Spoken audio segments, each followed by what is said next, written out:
नमस्कार, मैं हूं सुमित अवस्थी। आपका बहुत बहुत स्वागत है। खबरों की खबर का ये विशेष एडिशन आज आप पटना से देख रहे हैं। मेरे पीछे आपको टेक्नोलॉजी भवन, विश्वेश्वरैया भवन दिख रहा है। ये बेली रोड हुआ करती थी, अब इसका नाम नेहरू पथ हो गया है। और यहाँ से सीधी कवरेज आज हम आपके लिए पटना से लेकर आ रहे हैं और पूरा फोकस बिहार के चुनावों पर अब आ चुका है।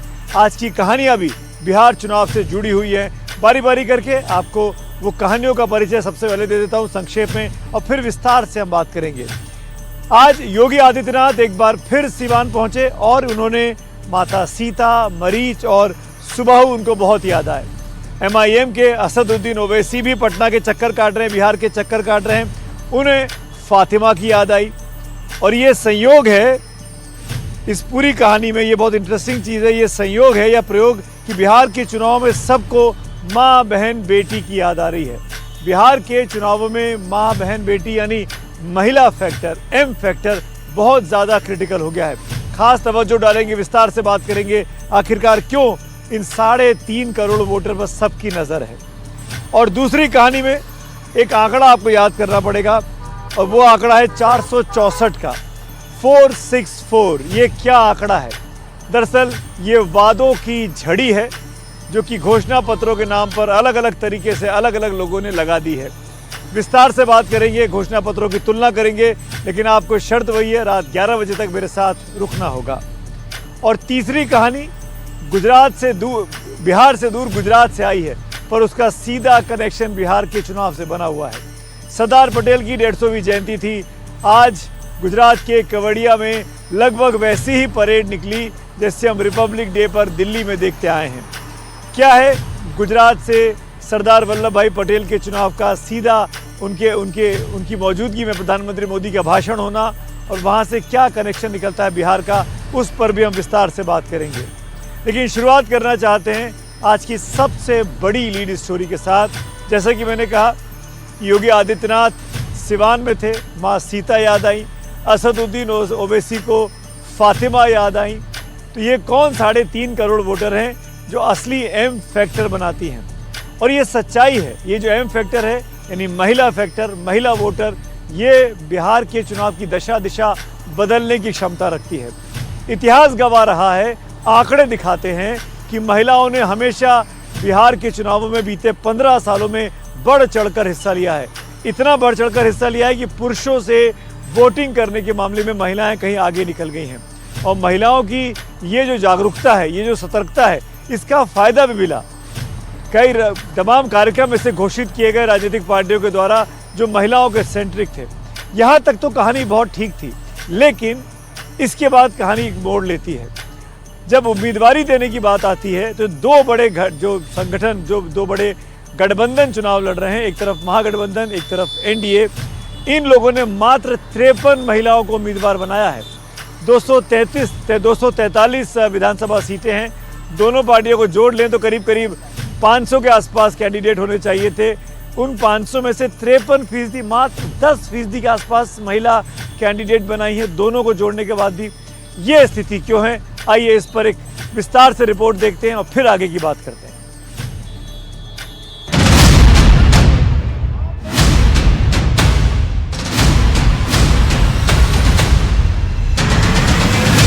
बिहार आते ही योगी को सीता माता के साथ मारीच और सुबाहु का जिक्र क्यों करना पड़ता है? हमारी सीता मैया से जुड़े हुए बिहार की धरती पर कोई मारीच और सुबाहु फिर से सिर न उठाना पड़े, उठा सके। नागरिकों की, यहाँ के अन्नदाता किसानों की, यहाँ की माताओं बहनों के उत्साह को देख करके मैं कह सकता था कि सिवान की सभा में उससे भी बड़ा सैलाब आने वाला है। बिहार आते ही असदुद्दीन ओवैसी को सुल्ताना और फातिमा की याद क्यों आने लगती है? मुख्यमंत्री बनना चाहोगे? अरे जोर से बोलो कि मुख्यमंत्री बनेंगे। जब मुख्यमंत्री बनने का दावा कर रहे तो याद रखो मेरी इस बात को, अगर मुल्ला का बेटा उप मुख्यमंत्री बनेगा तो मोहम्मद का बेटा भी प्रधानमंत्री या फिर मुख्यमंत्री बनेगा। अबू बकर का बेटा भी मुख्यमंत्री बनेगा, उस्मान अली का बेटा भी मुख्यमंत्री बनेगा, उमर का बेटा भी बनेगा और फातिमा का बेटा भी बिहार का। प्रधानमंत्री नरेंद्र मोदी बिहार में महिलाओं से आशीर्वाद क्यों लेते हैं? बिहार से संवाद होते वक्त प्रधानमंत्री बिहार के लिए चलाई जाने वाली कल्याणकारी योजनाओं का जिक्र क्यों करते हैं? नरेंद्र हो या नीतीश जी, बहनों का सशक्तिकरण हमारी प्राथमिकता रही है। हमने गरीबों को पक्के घर दिए तो रजिस्ट्री बहनों के नाम पर की। हमने नल दिया, हमने मुफ्त गैस कनेक्शन दिया, मुफ्त अनाज दिया, ताकि बहनों की परेशानी कम हो। साथियों, अभी यहां नीतीश जी की सरकार ने बहनों के स्वरोजगार के लिए बहुत बड़ी योजना चलाई है। 1,30,00,000 बहनों के खाते में, हर एक के खाते में 10-10 हजार रुपया पहुंच चुके हैं। देखिए, सुनते ही बहनों में कितनी चेतना दिख रही है। इन सारे सवालों का जवाब एक है, बिहार के महिलाओं की वोट शक्ति, जो तख्त दिला भी सकती है और सत्ता का सिंहासन हिला भी सकती है। 243 विधानसभा सीट वाले बिहार में 114 सीट का फैसला इसी महिला वोट शक्ति से होने वाला है। सवाल है कि यह कैसे होगा? इस दावे का आधार क्या है? इसके पीछे का गणित क्या है? दरअसल ये चुनावी हार जीत का समीकरण है। इसे जिसने साध लिया उसकी जीत पक्की। बिहार में कुल 7,43,00,000 वोटर हैं। इनमें से 3,92,00,000 पुरुष वोटर हैं और 3,50,00,000 महिला वोटर। यानी बिहार में 47% से ज्यादा महिला वोटर हैं। यही 47% महिला वोटर बिहार की 47% यानी 114 सीटों पर हार जीत का फैसला करने वाली हैं। ये तो रही वोटर परसेंट की बात। वोटिंग परसेंट के मामले में भी महिला वोटर किसी से कम नहीं है। पिछले 3 चुनाव में बिहार में महिलाओं का वोट परसेंट पुरुषों से ज्यादा है। 2010 में पुरुष वोटर्स का वोटिंग परसेंट 51.11% रहा, जबकि महिलाओं का 54.44%। 2015 में पुरुषों का वोटिंग परसेंट 53.32% रहा, जबकि महिलाओं का 60.48%। ये ट्रेंड 2020 में भी जारी रहा। वोटिंग में पुरुषों की 54.45% हिस्सेदारी रही, जबकि महिलाओं का वोट 59.69% रहा। आंकड़े बता रहे हैं कि बिहार में वोटिंग में महिलाओं की भागीदारी लगातार बढ़ी। वो हर चुनाव में पुरुषों से ज्यादा वोट डालती रही, नेताओं को सत्ता तक पहुंचाती रही, उन्हें मंत्री और मुख्यमंत्री बनाती रही। लेकिन बदले में उन्हें क्या मिला? जब बात महिलाओं को टिकट देने और उन्हें विधानसभा भेजने की आती है तो अचानक से राजनीतिक पार्टियों का रवैया बदल जाता है। वैसे तो ये राजनीतिक पार्टियां महिलाओं की भागीदारी को लेकर बड़ी बड़ी बातें करती हैं, लेकिन टिकट देने में ये पीछे हट जाती हैं। इसी का नतीजा है कि बिहार में इस बार 2616 उम्मीदवारों में सिर्फ 258 ही महिलाओं को टिकट दिया गया है। राजनीति में महिलाओं की भागीदारी को बढ़ावा देने के लिए बार बार किए जाने वाले वादों के बावजूद विधानसभा चुनाव में महिलाओं को टिकट देने के मामले में बीजेपी और जेडीयू ने कंजूसी दिखाई। 101 सीट पर लड़ रही जेडीयू ने इस बार सिर्फ 13 महिला उम्मीदवारों को टिकट दिया, जबकि 2020 में ये संख्या 22 थी। 101 सीट पर लड़ रही बीजेपी ने इस बार 13 महिलाओं को टिकट दिया। 2020 में भी ये संख्या इतनी ही थी। 143 सीट पर लड़ रही आरजेडी ने 23% महिलाओं को टिकट दिया। 2020 में यह संख्या 16 थी। 61 सीट पर लड़ रही कांग्रेस ने मात्र 5 महिलाओं को टिकट दिया। 2020 में यह संख्या 7 थी। बिहार की राजनीति में सबसे नए प्लेयर के तौर पर उभरे प्रशांत किशोर की पार्टी ने वैसे तो सभी सीटों पर अपने उम्मीदवार खड़े किए हैं, लेकिन कुछ सीटों पर उनके उम्मीदवारों ने नामांकन वापस ले लिया। पार्टी ने कुल 25 महिला उम्मीदवारों को टिकट दिया, जबकि प्रशांत किशोर का दावा था कि 40% टिकट महिलाओं को दिया जाएगा, लेकिन टिकट सिर्फ 10% महिलाओं को दिया। सवाल है कि महिलाओं को टिकट देने के मामले में पार्टियां कंजूसी क्यों बरतती रही? जिन महिलाओं के वोट पर नेता खुद जीतते रहे, वही नेता महिलाओं को जीतने का मौका देने से पीछे क्यों खिसकते रहे? इसकी वजह कहीं विनेबिलिटी तो नहीं? 2020 में बीजेपी की 69%, जेडीयू की 27%, आरजेडी की 44% और कांग्रेस की 29% महिला उम्मीदवारों ने जीत हासिल की। 2015 में बीजेपी की 28.6%, जेडीयू की 90%, आरजेडी की 100% और कांग्रेस की 80% महिला उम्मीदवारों ने जीत हासिल की। इससे साफ है कि विनेबिलिटी के मामले में महिलाएं कहीं से कम नहीं, और बिहार में तो वो बार बार नीतीश कुमार को सत्ता में पहुंचाती रही हैं। साल 2005 से बिहार की सत्ता पर काबिज नीतीश कुमार को साल 2010 से ही महिलाएं सत्ता में पहुंचाने का काम कर रही हैं। नीतीश भले ही गठबंधन बदलते रहे, लेकिन जिसके साथ रहे महिलाओं ने उसी को वोट दिया और नीतीश सत्ता में बने रहे। 2020 के विधानसभा चुनाव में नीतीश एनडीए में थे। 38% महिलाओं ने एनडीए को, जबकि 37% महिलाओं ने महागठबंधन को वोट दिया। नीतीश की सत्ता बनी रही। 2015 में नीतीश महागठबंधन के साथ थे। 33% महिलाओं ने एनडीए को, जबकि 42% ने महागठबंधन को वोट दिया। नीतीश सत्ता में बने रहे। इसके लिए नीतीश ने जतन भी कम नहीं किए। साल दर साल महिलाओं के हालात सुधारने वाली योजनाएं लॉन्च करते रहे। 2006 से 7 में स्थानीय निकाय चुनावों में महिलाओं के लिए 50% आरक्षण लागू किया। 2006-7 से 9वीं तक की छात्राओं को साइकिल के लिए आर्थिक मदद दे रहे हैं। 2007 में ग्रामीण महिलाओं के लिए जीविका दीदी कार्यक्रम शुरू किया। 2016 में महिलाओं को सरकारी नौकरियों में 35% आरक्षण का ऐलान किया। लेकिन सबसे असरदार रही 2016 से लागू शराबबंदी की योजना, जिसने साइलेंट महिला वोटर को नीतीश के लिए करीब करीब परमानेंट वोटर बना दिया। क्षेत्र में महिलाओं को सशक्त करने के लिए स्कूल नहीं जा पाती थी। 5वें क्लास के बाद लड़कियां, माता पिता गरीबी के कारण अपनी बेटियों के लिए उस ढंग का वस्त्र का इंतजाम नहीं कर पाते थे। बेटियों को मिडिल स्कूल भी नहीं भेज पाते थे। और जब हम लोगों ने पोशाक योजना की शुरुआत की, क्या दृश्य बदला। भूलिएगा मत इन चीजों को। क्या दृश्य बदला, गांव का दृश्य बदला। और लड़कियों की संख्या मिडिल स्कूल में कितनी बढ़ गई। और उसी समय हमने सोचा कि सिर्फ मिडिल स्कूल तक क्यों पढ़ाएंगे, हाई स्कूल तक क्यों नहीं पढ़ाएंगे, मैट्रिक तक क्यों नहीं पढ़ाएंगे। और उसके बाद जो साइकिल योजना की शुरुआत की, कहां लड़की साइकिल चलाती थी। राजधानी पटना में नहीं चलाती थी, मुजफ्फरपुर सीतामढ़ी में नहीं चलाती थी, शिवहर में नहीं चलाती थी, कहीं नहीं। और अब कितने बड़े पैमाने पर लड़कियां साइकिल चलाकर स्कूल जाने लगी। पूरा समाज का वातावरण बदल गया, लोगों का सोच बदला। कितनी जागृति आई लड़कियों, कितना उत्साह उनके मन में आया।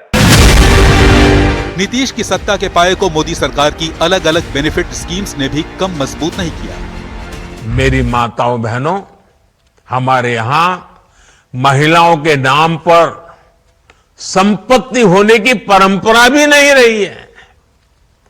घर हो तो पुरुष के नाम पर, दुकान हो पुरुष के नाम पर, जमीन हो दुकान के नाम पुरुष के नाम पर, गाड़ी हो पुरुष के नाम पर, स्कूटर हो पुरुष के नाम पर, सब कुछ पुरुषों के ही नाम होता था। लेकिन जब मैंने पीएम आवास योजना शुरू की तो उसमें यह नियम बनाया कि पीएम आवास के घरों की मालकिन मेरी माताएं, बहनें, बेटियां भी होगी। आज बिहार में 50 लाख से ज्यादा पीएम आवास बने हैं। कुल मिलाकर कहें तो महिलाओं की फिक्र भले ही की गई, लेकिन उन्हें टिकट देने के मामले में कंजूसी की जाती रही।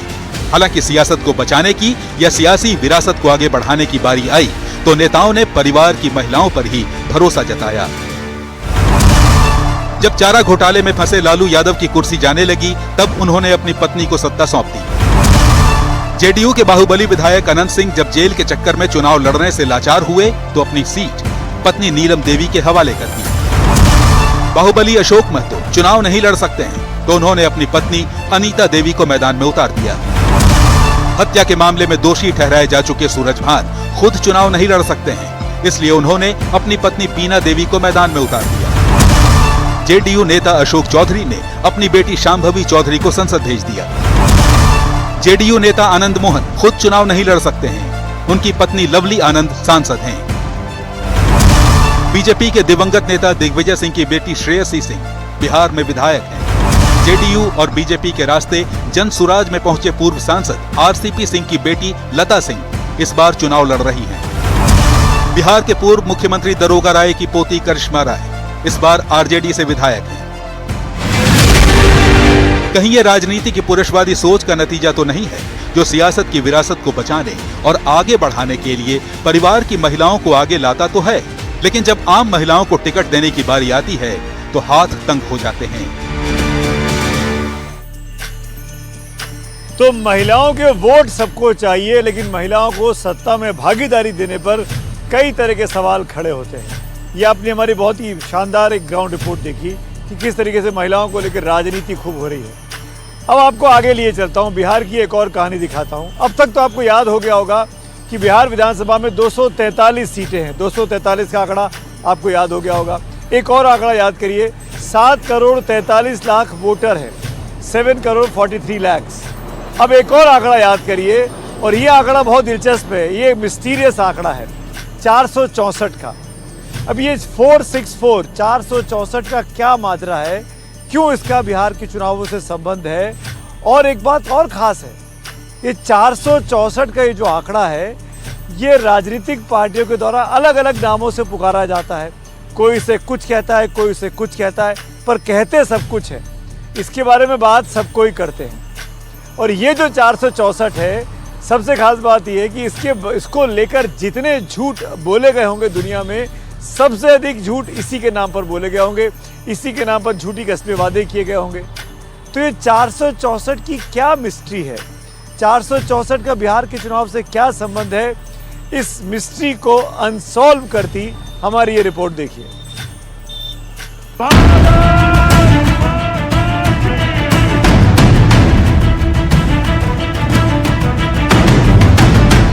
कपूरी ठाकुर किसान सम्मान निधि के तौर पर 3000 रुपया टॉपअप के तौर पर एक्स्ट्रा के साथ सहयोग करेगी। इसका मतलब है 9000 रुपया सभी बिहार के किसानों को हम लोग उपलब्ध कराने का काम करेंगे। 9000 रुपया सभी बिहार के किसानों को हम लोग उपलब्ध कराने का काम करेंगे। 87 लाख किसानों को 6000 रुपया की राशि मिलती है। 5 लाख तक का मुफ्त इलाज, 50 लाख नए पक्के घर, महिलाओं को 2 लाख तक की सहायता राशि सरकार देगी और 1 करोड़ महिलाओं को लखपति दीदी बनाने का काम हम लोगों ने रखा है। बिहार चुनाव में 7 करोड़ 43 लाख वोटर के लिए जो कुल 464 दावे किए गए हैं, वो इन्हीं 2 मंच से पैदा हुए हैं। 28 को महागठबंधन ने संकल्प किया था, 31 को एनडीए ने गारंटी दी है। महागठबंधन के संकल्प पत्र में 29 पन्ने थे, एनडीए के संकल्प पत्र में 77 पन्ने हैं। महागठबंधन ने 18 टॉपिक में अपने संकल्पों को बांटा था, एनडीए ने 10 टॉपिक में बांटा है। महागठबंधन ने 231 प्रण किए थे, एनडीए ने 233 संकल्प रखे हैं। महागठबंधन के 25 प्रण खास थे, एनडीए की 25 गारंटी खास है। जनता को समर्पित किया है। दोनों दलों ने अपने मैनिफेस्टो में अपने अपने सहयोगियों के चुनाव चिन्ह और चेहरे भी लगाए हैं, जो कि आप देख सकते हैं। एनडीए के 5 और महागठबंधन के 7, कुल मिलाकर 12 दलों के 464 वायदे हैं। 9000 रुपया और प्रण है। दोनों के यहाँ आंकड़ों की छड़ी लगी है। एनडीए ने कहा कि वो 1 करोड़ सरकारी नौकरी देंगे। पहले महागठबंधन ने कहा था कि हर परिवार को एक नौकरी देंगे। एनडीए ने कहा 1 करोड़ लखपति दीदी बनाएंगे और करोड़पति दीदियां भी बनाएंगे। महागठबंधन ने कहा कि माई बहन योजना में हर महीने 2500 की मदद और जीविका दीदी की नौकरी पक्की करेंगे, हर महीने 30,000 सैलरी देंगे। एनडीए ने कहा कि 125 यूनिट मुफ्त बिजली देंगे। महागठबंधन ने 200 यूनिट मुफ्त बिजली का प्रण लिया है। एनडीए 5 लाख का मेडिकल बीमा देगा, महागठबंधन 25 लाख के बीमे का दावा कर चुका है। अनुसूचित जाति जनजाति के छात्रों को हर महीने एनडीए सरकार बनी तो 2000 रुपए वजीफा दिया जाएगा। महागठबंधन ने विधवा और बुजुर्गों को 1500 रुपए महीना भत्ता देने का ऐलान किया है। एनडीए किसान सम्मान निधि 6000 रुपए सालाना से बढ़ाकर 9000 रुपए कर देगी। एनडीए ने मछली पालने वालों को 4500 की जगह 9000 की सहायता राशि देने का दावा किया है। महागठबंधन ने दिव्यांगों को 3,000 रुपए मासिक पेंशन का वायदा किया। जिस घर में सरकारी नौकरी नहीं, उस घर में सरकारी नौकरी तेजस्वी देगा। जितनी जीविका दीदी है, सीएम है, उन सबको स्थायी तेजस्वी करेगा सरकार बनने के बाद, और 30,000 रुपया मानदेय करने का काम करेगा। आरजेडी कांग्रेस वाले बुरी तरह घबरा गए हैं। अपने घोषणा पत्र में ये लोग ऐसी ऐसी बातें बोल रहे हैं कि सिर्फ और सिर्फ झूठ है। ये लोग इतना फेंक रहे हैं कि इनके समर्थकों तक को हजम नहीं हो पा रहा है। ये आरजेडी कांग्रेस वाले बिहार के लोगों की बौद्धिक क्षमता को कम आंकने का पाप कर रहे हैं। मैं जानता हूं बिहार के लोग आरजेडी कांग्रेस के झांसे में नहीं आएंगे। एनडीए के संकल्प पत्र में खास तौर से कुछ बातें देखी जा सकती हैं, जैसे एमएसपी की guarantee, mega skill centre, sport city, centre for excellence, हर जिले में 10 नए इंडस्ट्री पार्क, डिफेंस और सेमीकंडक्टर पार्क, महिलाओं को रोजगार के लिए 2 लाख की सहायता राशि, ईबीसी जातियों को 10 लाख रुपए तक की सहायता, गरीबों को केजी से पीजी तक की मुफ्त शिक्षा, 50 लाख नए मकान, स्कूलों के कायाकल्प के लिए 5,000 करोड़ का फंड, 7 एक्सप्रेसवे और 3600 किलोमीटर रेल ट्रैक का नवीकरण, हर जिले में मेडिकल कॉलेज और बड़े शहरों में मेडिसिटी। मां जानकी की जन्मभूमि का विकास सीतापुरम के रूप में किया जाएगा। पटना, दरभंगा, पूर्णिया, भागलपुर में अंतर्राष्ट्रीय हवाई अड्डे और 4 नए शहरों में मेट्रो का काम शुरू होगा। तो एक नया विजन देने का दावा कर रहे हैं। वो 420 के एक्यूज हैं, हमने नहीं कहा है। 15 दिन पहले दिल्ली की कोर्ट ने आरोप तय किया है, ट्रायल होने वाला है। नौकरी दो, जमीन लो, उस घोटाले में भी एक्यूज था। आरजेडी भ्रष्टाचार की पाठशाला है। मैं क्या कहूं, उन्हें अपना ही मैनिफेस्टो देखना चाहिए। मैं जब आपके बीच में आया हूं, मैं खुद आधे घंटे ट्रैफिक में फंस गया। भारतीय जनता पार्टी ने कहा था कि मां गंगा को साफ करेंगे। ये जो 1 करोड़ की नौकरी बिहार में देने जा रहे हैं, इससे पहले भी 2 करोड़ नौकरी का वादा किया था।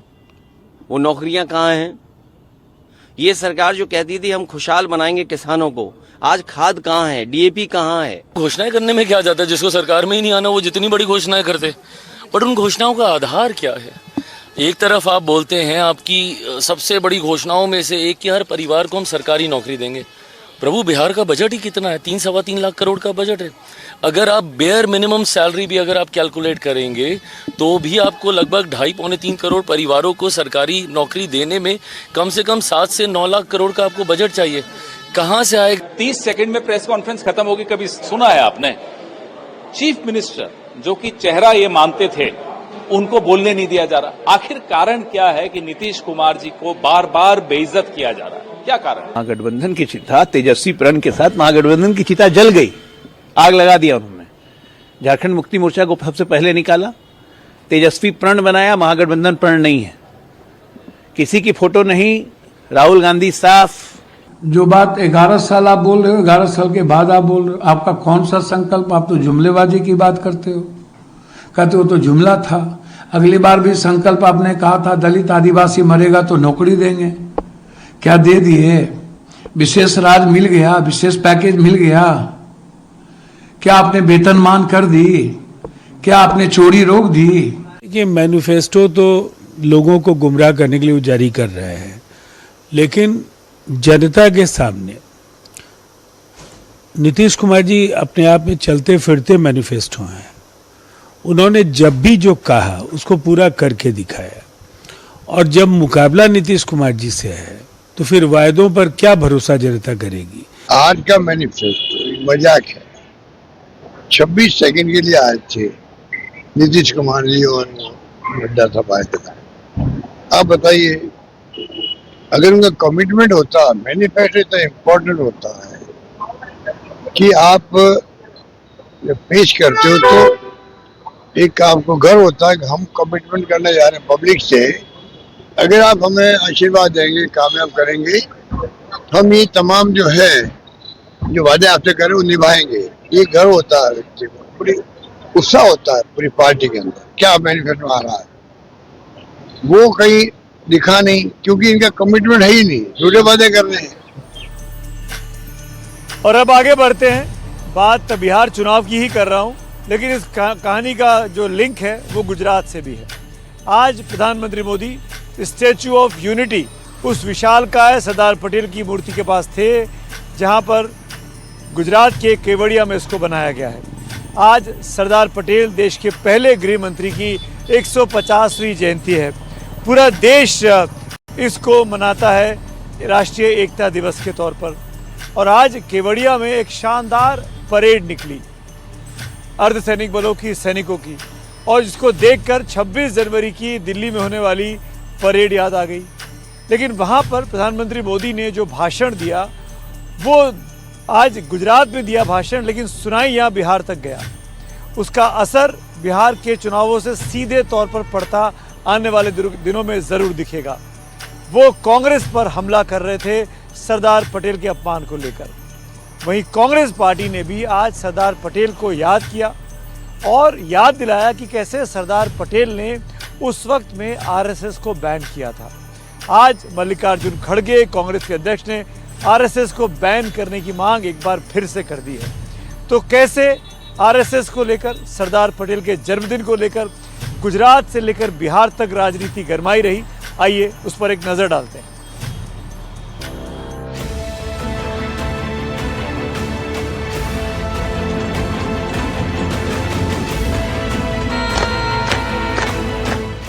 गुजरात के केवड़िया में जहां स्टैच्यू ऑफ यूनिटी बनी है, वहां पर देश ने 26 जनवरी का सीजन 2 देखा।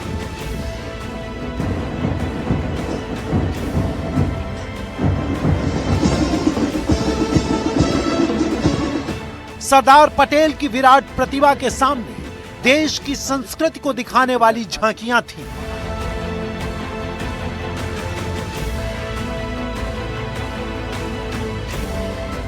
अर्धसैनिक बलों की टुकड़ियां थीं।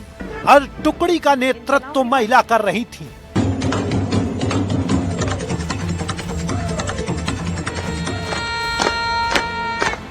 सारा आयोजन देश को एक नई दिशा और नैरेटिव की ओर ले जाने में सक्षम दिख रहा था। एकता की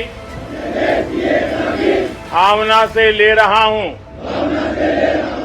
मां भारती की साधना हर देशवासी की सबसे बड़ी आराधना है।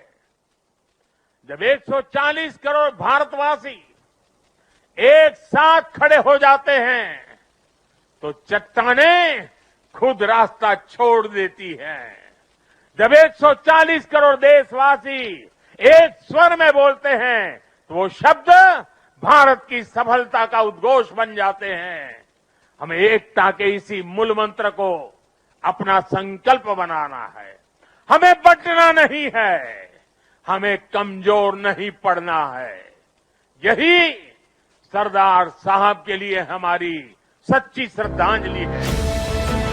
सरदार पटेल के जन्मदिन पर एकता दिवस का आयोजन गुजरात में हुआ, लेकिन इसकी धमक को बिहार में भी महसूस किया गया। एकता दिवस का पॉलिटिकल मैसेज बटेंगे तो खटेंगे रूप में सुना गया। सरदार पटेल की जातीय पहचान को राजनीति ने बिहार के ओबीसी वोटर की पहचान और श्रेष्ठता से जोड़ दिया। घुसपैठियों का जिक्र बिहार के राजनीतिक कैंपेन से जाकर मिल गया। आज देश की एकता और आंतरिक सुरक्षा को बहुत बड़ा खतरा घुसपैठियों से भी है। वो देशवासियों के संसाधनों पर कब्जा करते रहे, डेमोग्राफी का संतुलन बिगाड़ते रहे, देश की एकता दांव पर लगाते रहे। लेकिन पुरानी सरकारें इतनी बड़ी समस्या पर आंख मूंदे रही। वोट बैंक की राजनीति के लिए राष्ट्र की सुरक्षा को जानबूझकर खतरे में डाला गया। अब पहली बार देश ने इस बड़े खतरे के खिलाफ भी निर्णायक लड़ाई लड़ने की ठानी है। प्रधानमंत्री ने यूनिटी के मंच से कांग्रेस पर आरोप लगाया कि उसने बंटवारावादी राजनीति की और कांग्रेस को भारत के विभाजन के लिए जिम्मेदार ठहरा।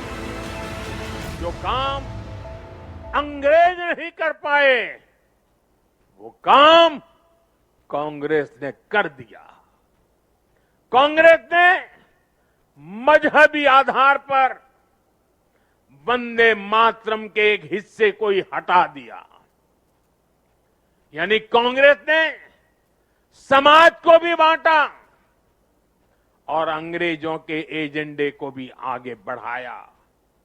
और मैं आज एक बात बहुत जिम्मेदारी से कह रहा हूं, जिस दिन कांग्रेस ने वंदे मातरम को तोड़ने का, काटने का, विभाजित करने का फैसला लिया था, उसी दिन कांग्रेस ने भारत के विभाजन की नींव डाल दी थी।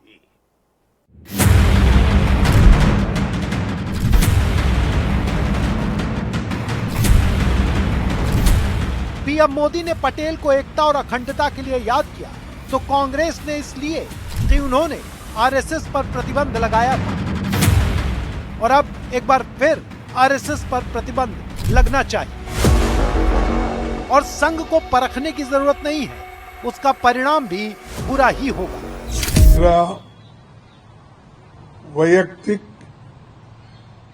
विचार है और मैं खुल के बोलूंगा, लगाना चाहिए, क्योंकि ये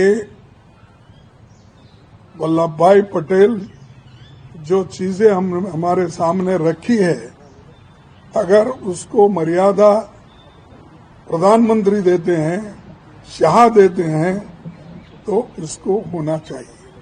क्योंकि आज देश में जो कुछ गड़बड़ियां हो रही है और देश में जो कुछ लॉ एंड ऑर्डर का प्रॉब्लम भी क्रिएट हो रहा है, ये सब बीजेपी और आरएसएस की वजह से। सांप को मारते हैं और उसका विष निकलता है, निकलने के बाद अगर कोई कहता है अरे भाई ये सांप है, क्या है, इसका विष जरा चाटेंगे, क्या बोलते हैं, चाटेंगे, चाट के देखेंगे, अरे भाई विष को चाटेंगे तो मरेंगे, रिजल्ट वही है।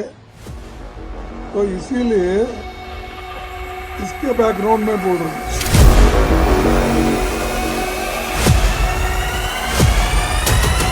समाजवादी पार्टी के मुखिया अखिलेश यादव ने एक सवाल के जवाब में एआई टूल की मदद से जो कहा, वो संघ के मुद्दे पर कांग्रेस की ओर ही जाता हुआ दिखता है। अब यूनिटी की दौड़ विभाजन की राजनीति में घुस चुकी है और संघ पर प्रतिबंध का राजनीतिक विचार चुनाव में कांग्रेस के खिलाफ इस्तेमाल होगा। ये इंडियन नाजी कांग्रेस है भाई। आपके सारे षड्यंत्रों के बावजूद भी, कांग्रेस के प्रथम परिवार के हर हथकंडे के बावजूद भी कोर्ट ने आरएसएस पर प्रतिबंध हटाया है। कोर्ट ने कहा था कि देखिए आरएसएस तो एक गैर राजनीतिक संस्था है, इसमें सेंट्रल गवर्नमेंट के या बाकी सरकार के ऑफिसर्स पार्टिसिपेट कर सकते हैं। मध्य प्रदेश हाईकोर्ट से लेकर सुप्रीम कोर्ट और कर्नाटका हाईकोर्ट ने भी फटकार लगाई है, पर कांग्रेस इसकी असहिष्णुता और उसकी असहिष्णु मानसिकता ऐसी है कि पीएफआई, एसडीपीआई और एमआईएम के दंगाइयों के साथ खड़ी हो जाती है, अफजल और याकूब की पैरवी करती है और जो राष्ट्र निर्माण में आरएसएस लगा है उसके खिलाफ जहर उगलती है और फिर झूठ बोलती है और सुप्रीम कोर्ट के द्वारा फटकार। बिहार चुनाव में पहले से घुसपैठियों और डेमोग्राफी असंतुलन बड़ा मुद्दा है। संघ पर कांग्रेस के बयान का तीखा रुख बहुसंख्यक ध्रुवीकरण में इस्तेमाल जरूर होगा। और एक बड़ी खबर आ रही है, बड़ी खबर आपको दे देता हूं। ये खबर है सीधे तौर पर जुड़ी हुई है राज्यपाल के साथ था। यहाँ पर मॉडल कोड ऑफ कंडक्ट की वायलेशन की शिकायत मनोज कुमार झा, जो कि आरजेडी के सांसद हैं, उन्होंने मुख्य चुनाव आयोग से चिट्ठी लिखकर शिकायत की है कि सरकार की तरफ से, जेडीयू की तरफ से मॉडल कोड ऑफ कंडक्ट का वायलेशन किया जा रहा है। मुख्यमंत्री महिला रोजगार योजना में जो 10,000 रुपये देने की बात चल रही है, दिए जा रहे हैं, जो कि 7 नवंबर को अगली किश्त दी जानी है, वो सीधे तौर पर चुनावों को प्रभावित करने की, महिला वोटरों को लुभाने की कोशिश उसको आरजेडी ने बताया है। आरजेडी ने इस बाबत बाकायदा लिखित में, मनोज कुमार झा ने, मेरे पास वो चिट्ठी की कॉपी है, वो चिट्ठी लिखकर सीईसी को शिकायत की है और कहा है कि इसको रोका जाए, उस पर कार्रवाई भी की जाए। इस ब्रेकिंग न्यूज़ के साथ एक छोटा सा ब्रेक ले रहे हैं, लेकिन पटना से हमारी विशेष कवरेज जारी है। देखते रहिए खबरों की खबर।